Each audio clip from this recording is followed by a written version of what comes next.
кој ќе го гушка ГТЦ, Градски трговски центар во Скопје.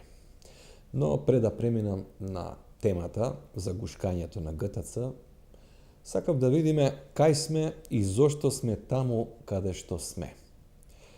Во позадина ќе видите фотографии што сум ги правел деноиве додека со мојот стар велосипед холандска газела, со која секој ден доаѓам и се враќам од работа, со камерата сликам по нешто од нашето урбано-неурбано живење.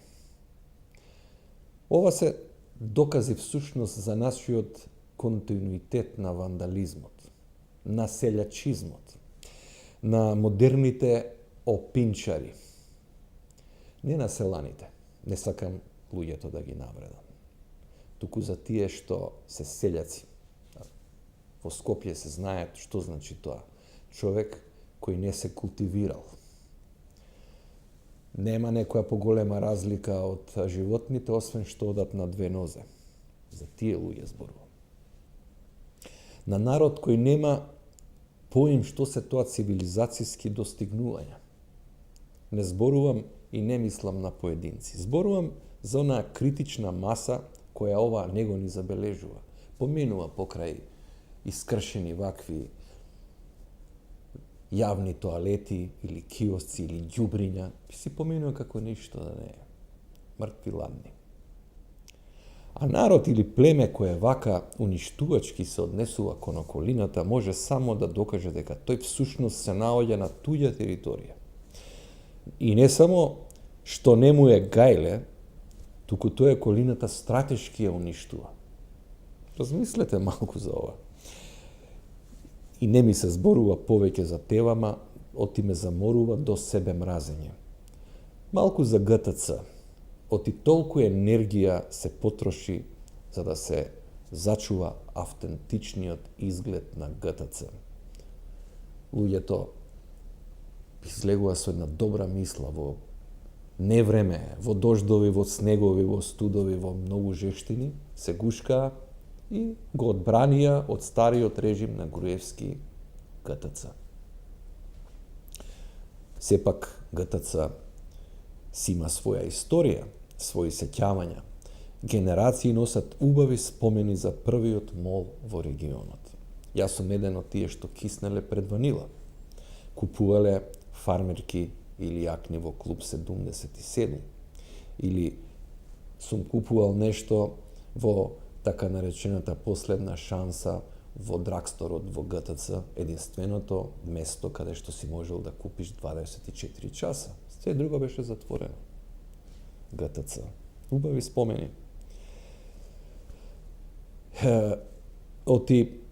Тоа е еден од главните символи на постземјотресно Скопје, заедно да речеме со поштата.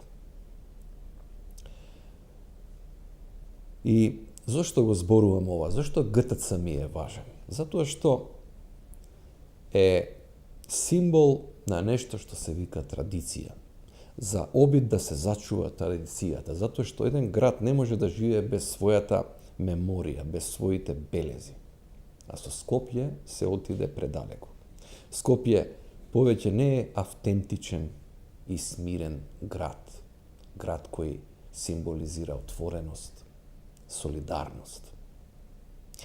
Инаку, своевремено напишав и една голема студија која беше објавена на веб страницата на Хайник Бол Штифтунгот за проектот Скопје 2014, кога реков, го насловив тој есеј како идентитет во 3D. Не се прави идентитет со тредимензионални слики. Сега лекцијата си го сакаме ГТЦ или го гушкаме ГТЦ не е научена. Испраѓа дека таа само била орудие за битка со режимот на Груевски. Отиеве сега од ненадеж некој ни нудив нов проект. Како да му се качат на ГТЦ? Ќе го нападнат од горе. Од покривот. Демек таму ќе бидат белите дробови на Скопје. Каква племенита идеја. Симнувам капа.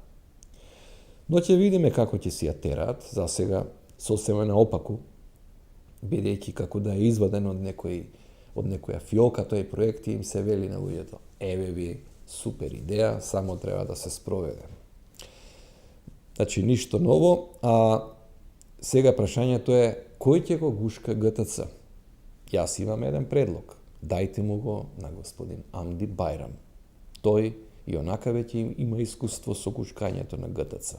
Плюс, ќе се врати со гласови, дал на председателски, дал на други избори, не е важно. Амди Бајрам знае како треба. И за крај да не заборавам, ни се ближат председателските избори, во која главни тркачи се Стево Пендаровски и Гордана Силјановска-Давкова. Стево ќе трча за СДСМ и 30 други партии, а Гордана за ВМРО, ДПМН, 10.000 граѓански потписи и уште десетина помали партии во опозицијската коалиција. Стево трча за председател на Северна Македонија, Гордана за Република Македонија. Јазот меѓу двете најголеми партии на македонците останал голем, да не речем огромен, и покрај преспанскиот договор.